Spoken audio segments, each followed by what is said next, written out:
Bom, Pode ir. então vamos falar aí de um case de evolução acelerada de maturidade ágil e DevOps. Os principais tópicos aqui são contexto, objetivos estratégicos, gestão de fluxo, métricas e a maturidade em si. E vamos começar aqui por contexto, né? Esse time é um time de produto, né? O produto dele é um aplicativo que tem cerca aí de 5 milhões de usuários, né? E nós entramos com um time de desenvolvimento, junto com a frente de UX, DevOps, Analytics e a consultoria ágil. E ele envolve 3 empresas, né?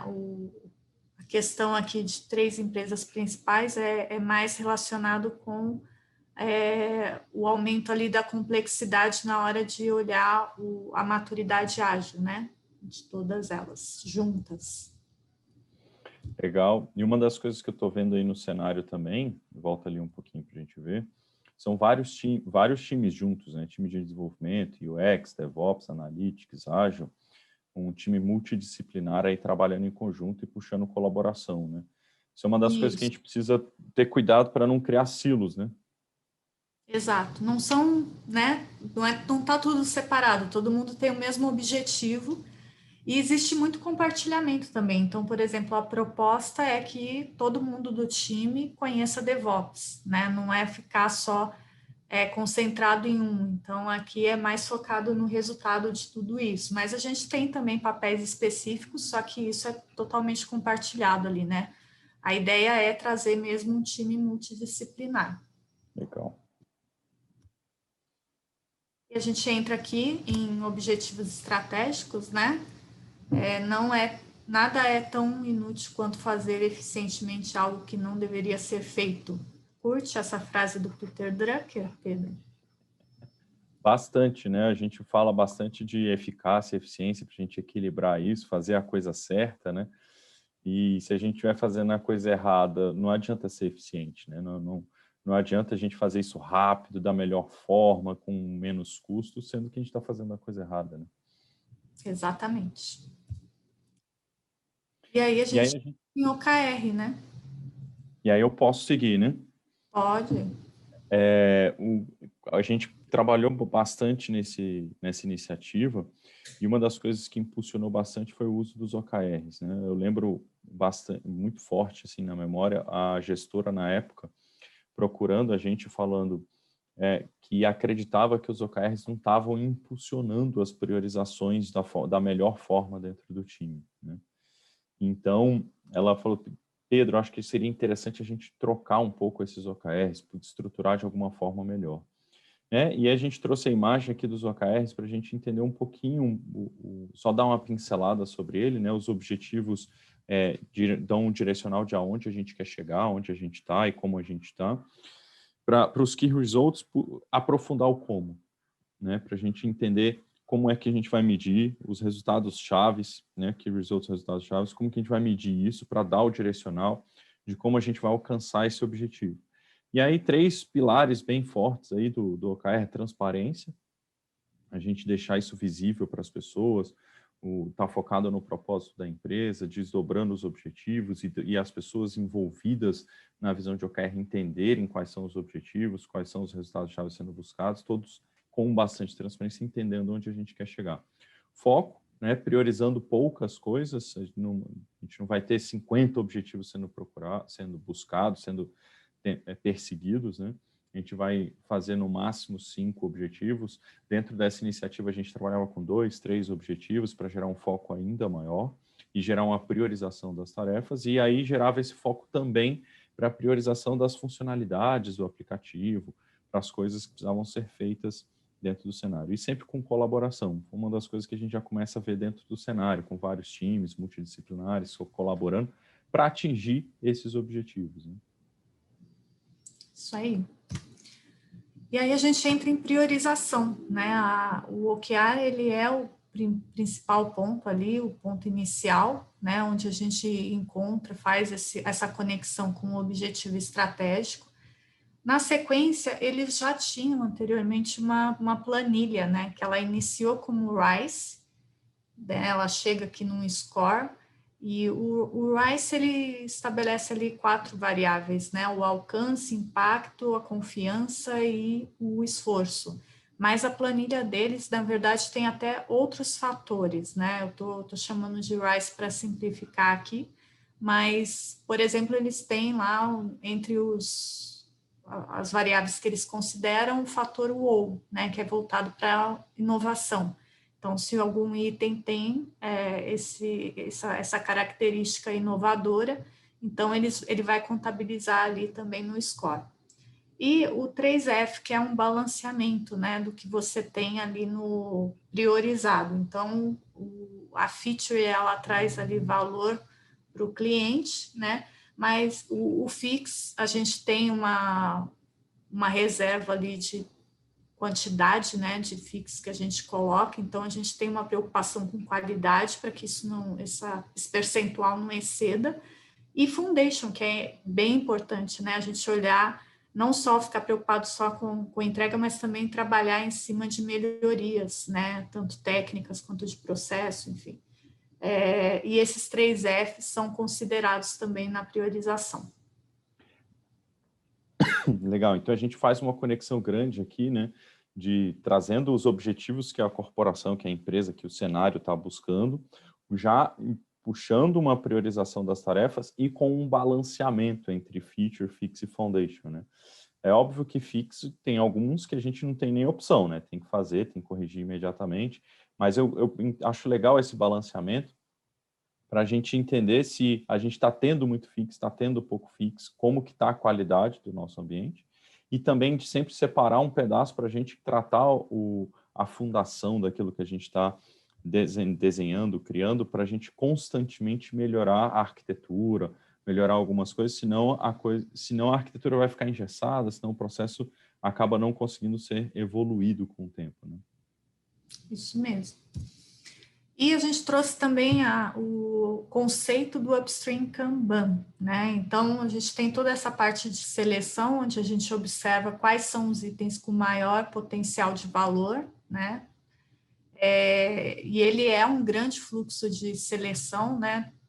O Discovery contínuo, que é toda aquela parte de colaboração, cocriação, né? Onde os itens são refinados, e precisam atender ali o definition of red. Também tem o balanceamento, ele não é um fluxo que olha só para discovery, né? Ele vai um pouco além e ele faz o balanceamento entre discovery e delivery, né? Em termos de itens ali. E o resultado disso, ele reduz muito a incerteza, né? Ele observa riscos. Então, os compromissos de entrega do time são mais sustentáveis quando você passa por um upstream bem feito. Legal, para a gente conectar com o que a gente vem falando, essa visão do upstream, ele vai conectando desde lá do início, quando a gente fez o OKR, o RICE e o processo de escolha ali do foundation, do fix, acabam acontecendo, então, aqui durante o processo do upstream, né, junto desse balanceamento, desses critérios que são colocados, é isso? Exatamente. E aí você vai mostrar agora para a gente fluxos. Agora a gente entra na parte de gestão de fluxos, né? Então, a gente falou um pouco do upstream, e aí eu vou focar aqui nessa parte que a gente chamou de discovery, né? Mas o upstream desse time aqui, ele é um pouco mais complexo, ele tem um fluxo anterior a esse, que a gente não vai entrar aqui por conta do tempo, mas ele tem, e a gente vai chamar de discovery. E o delivery, que a gente vai chamar de agora em diante, ele está falando do mainstream e downstream, né? Do ponto de compromisso do time até o momento de entrega para o cliente.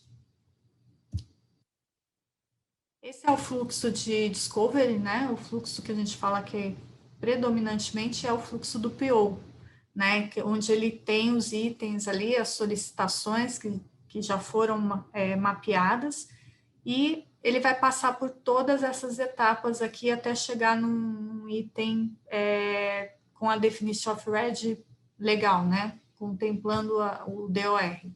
E cada etapa dessa é uma oportunidade de descarte. Então, o fluxo de upstream, ele é um fluxo onde o descarte é bem-vindo, porque se você observar que um item não tem o valor que você entende que deveria ter, você já pode descartar ele aqui, né, ao invés de passar lá para delivery, que ele vai aumentar muito o custo dele, né?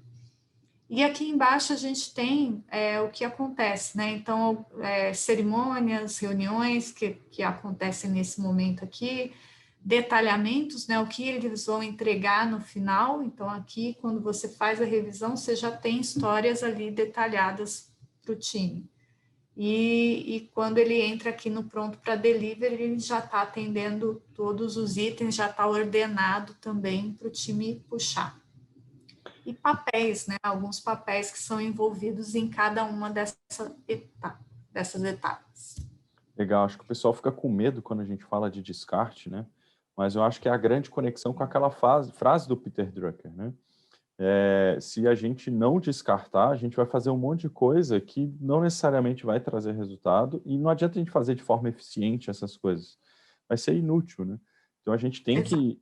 O descarte serve para a gente ficar com as coisas mais preciosas, com o que realmente vai trazer valor, com o que realmente importa, né? E aí sim vale a pena a gente fazer de forma eficiente. Exatamente. Outro ponto que a gente olha para definir os fluxos é a quebra do backlog em 3 níveis. Então, a gente cria fluxos de forma a facilitar isso, né? A induzir que isso aconteça. Então, a gente tem aqui os níveis de épicos, features, fix e foundation, e tarefas. Né? Como que isso se transforma aqui no fluxo de delivery, né? A gente vê aqui o fluxo de épicos, o fluxo de feature, fix e foundation aqui, e tarefas. Então, os 3 níveis já estão aqui. Né? Isso já ajuda o time a entender os tamanhos, né? Mesmo lá atrás no Discovery.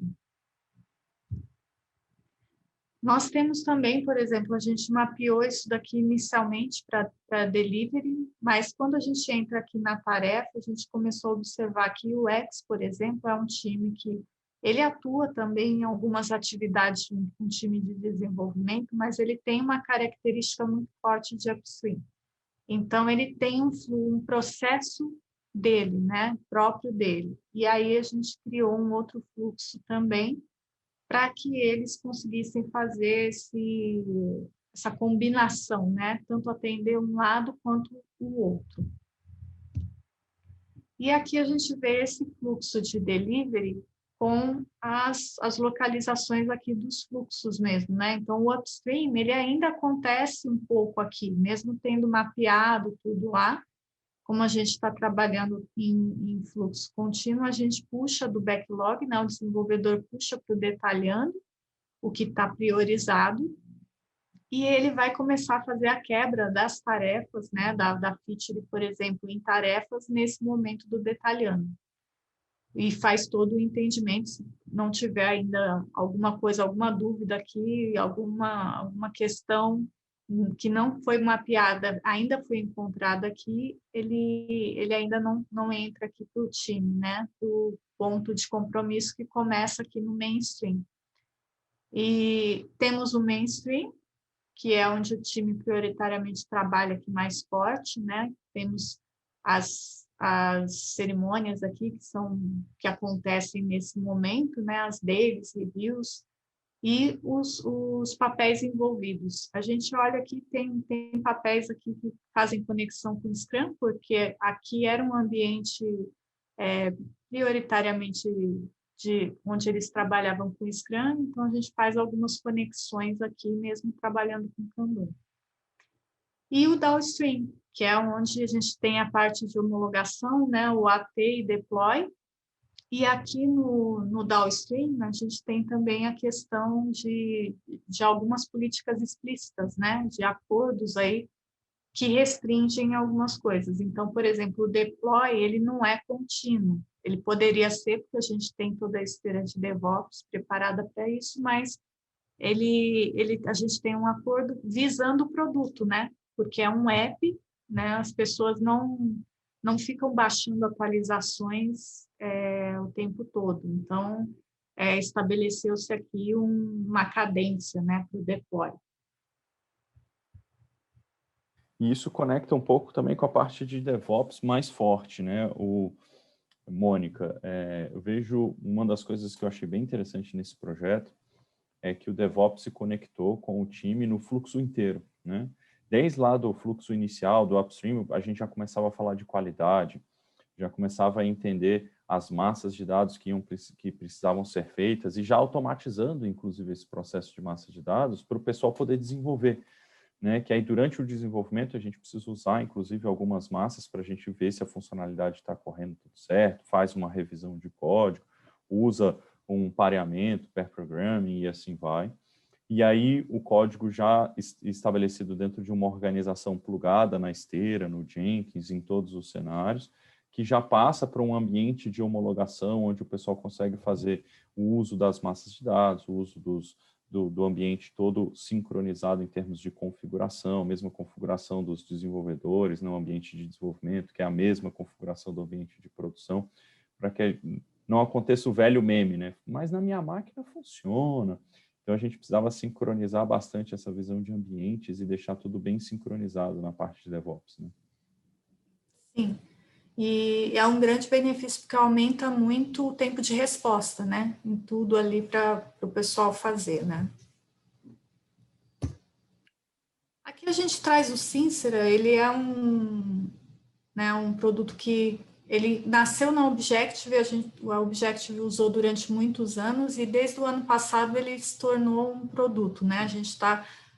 Ele está na fase aí de Early Adopters. E o app foi um dos Early Adopters, então o time usa o Sincera, né? Aqui eu estou trazendo a Taskboard, que é a parte de gestão visual do Sincera, né? Mas ele tem outras funcionalidades, e aí tem uma palestra aí do Ramon, às 16h45, onde ele vai detalhar mais. Então, quem tiver curioso, pode acessar nesse horário que o Ramon vai estar explicando melhor.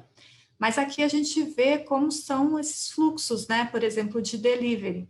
Então, a gente tem o épico, as histórias e as tarefas aqui, e o fluxo de UX. Então, o time usa, por exemplo, na Daily, né? Todos lá, da direita para a esquerda, eles vão abordando, dá para selecionar aqui, então eles conseguem visualizar os cards que estão relacionados com aquele item ali, com aquela história. Geralmente eles olham de história para baixo aqui. E o épico fica mais no domínio do PO. E aí a gente chega no fluxo fim a fim, né? Então temos aqui o discovery do app e o delivery. E aí a gente passa aqui por todas essas etapas, né? A gente tem aqui aquele upstream ainda no fluxo de delivery. Mostramos aqui o ponto de compromisso, né? Temos o cycle time aqui do mainstream, downstream. Esse momento aqui de discovery, a gente não está medindo ainda tanto o cycle time, até porque o fluxo de upstream, o que me interessa nele é entender se aqueles itens realmente foram as melhores apostas de valor, né? Então, temos outras medições aí também. E aqui a gente tem um desafio ainda de melhorar, né, a sinergia ali, o engajamento do pessoal na parte de upstream.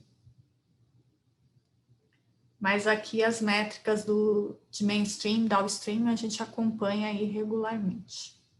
Uma das coisas que eu achei interessante ali, volta ali no fluxo, Mônica, foi como a gente olhava para o tempo de ciclo em cada um desses passos, né? Para a gente entender o tempo de desenvolvimento, como que está acontecendo. Tá, mas se para a gente fazer a entrega final para o cliente, onde que está demorando um pouquinho mais? Calma aí, vamos entender o tempo aqui de publicação, porque as coisas acabam ficando represadas pelo que você falou, né? A gente não vai atualizar o aplicativo todos os dias, 3 vezes ao dia, né? Então, a gente vai ter uma cadência de atualização dos aplicativos. Então, acaba represando um pouco. Vamos entender o impacto disso, né? Essas represas. Ao mesmo tempo, lá na descoberta, lá no discovery, lá no tempo de ciclo do upstream, né? Quanto que isso faz com que a gente consiga casar dentro do cenário e a gente otimize o tempo total para chegar à funcionalidade para o nosso cliente. Eu achei muito interessante como a gente entendia esses ciclos intermediários dentro de cada um dos passos dentro desse projeto, para a gente atender de cada vez melhor o tempo para o cliente, né? Sim, e você tem também, quando você acompanha, você começa a identificar se você aumentou muito aqui, de repente você cria um gargalo na frente, e aí você começa a tratar esses gargalos também. Legal. Métricas, né? Sem dados, você é apenas mais uma pessoa com uma opinião. Aqui a frase do Demi.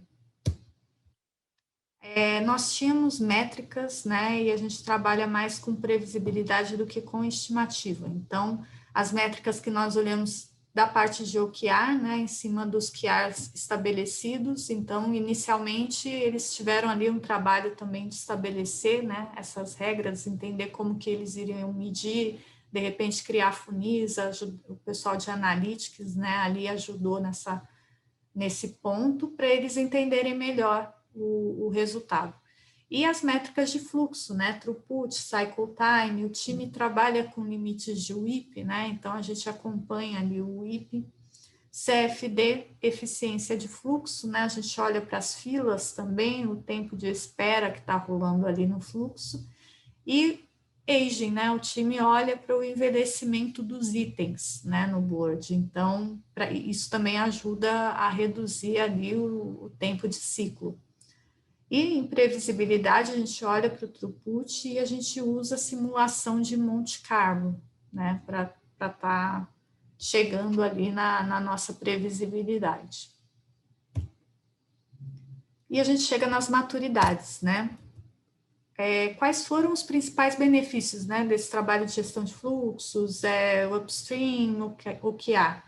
Valor gerado, a gente entende que está alinhado, né, tudo que é feito está alinhado com os objetivos estratégicos da empresa.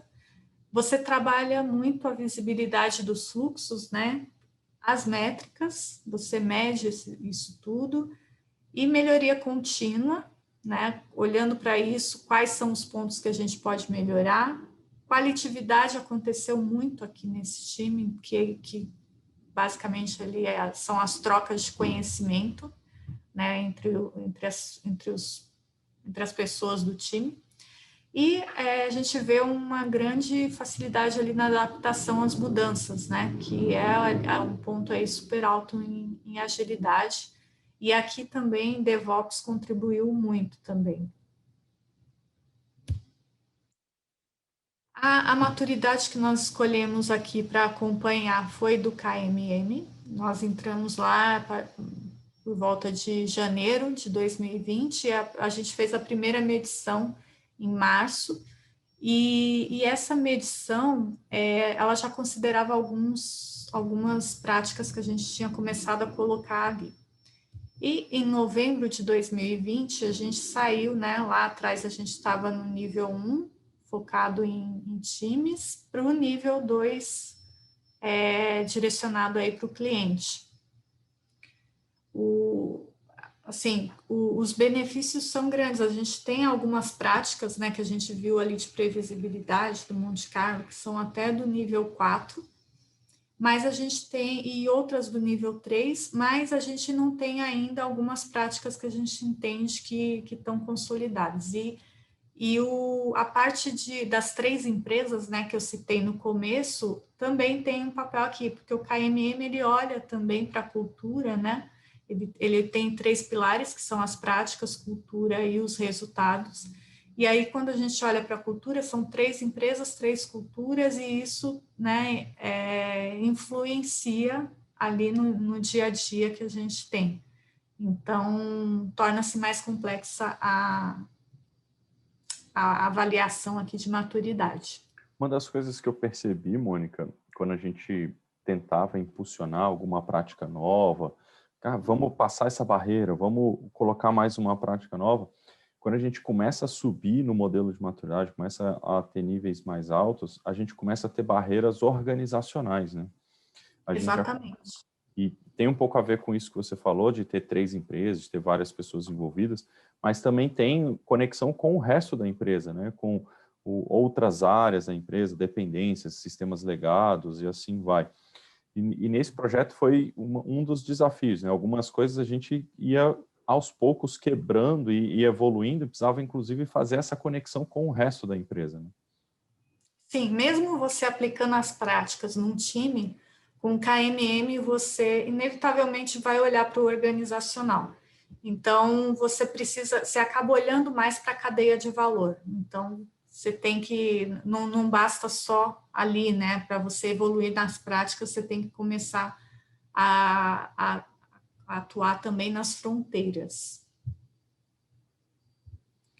E a maturidade DevOps, que nós acompanhamos também no decorrer desse período, fizemos ali uma primeira medição de maturidade em março de 2020, e nós nos colocamos aqui na etapa inicial, nesse momento, mesmo tendo aqui algumas questões bem mais avançadas, né? A parte de cultura aqui já estava bem no nível 3, mas outras práticas aqui ainda não estavam aqui iniciadas, né? Ou estavam iniciadas, mas não estavam concluídas, porque nesse modelo aqui você precisa atender todos os itens para eu fechar e deixar um quadrante aqui verde, né? Que significa que ele tá preenchido e nós atuamos em todas aquelas práticas. E aí a próxima, a gente em junho mediu de novo, e a gente teve aqui, já estava no nível definido, né? Que já é um nível muito bom. A gente tinha ali um objetivo mais audacioso de chegar aqui no gerenciado quantitativamente. E aqui em negrito já tem algumas práticas, né, que o time conseguiu chegar já em junho, né, nelas, mas aqui entra também a questão das políticas explícitas, né, algumas restrições que a gente não realmente a gente não conseguiria chegar aqui. Então, o máximo seria aqui mesmo no definido, muitas coisas a gente vai puxando, mas por definição da própria empresa a gente não chegaria aqui. Conecta de novo com o que eu mencionei lá no KMM, né? Algumas coisas têm contato organizacional, né? Se a empresa não tem uma política de nuvem que use a divulgação da versão do aplicativo por partes, né? E como é que você vai fazer isso dentro só de um projeto? Né? Aí você começa a se conectar, inclusive, com algumas coisas organizacionais que precisa melhorar isso na organização para conseguir melhorar isso também ali dentro do time, né? E eu senti que esse último passo de DevOps que a gente deu no definido, a gente começou a achar essas barreiras, né? A gente começou a encontrar coisas que a gente precisava ajudar a organização a melhorar para que o próprio time também conseguisse melhorar, né? Exatamente. Bom, chegamos aí ao fim, né? Temos o self-assessment, então a gente pede para preencham, né? Vocês podem ganhar aí uma consultoria com o Marcelo Walter, que é nosso head de agilidade, e conhecer um pouco mais aí do qual a maturidade aí da sua empresa, né?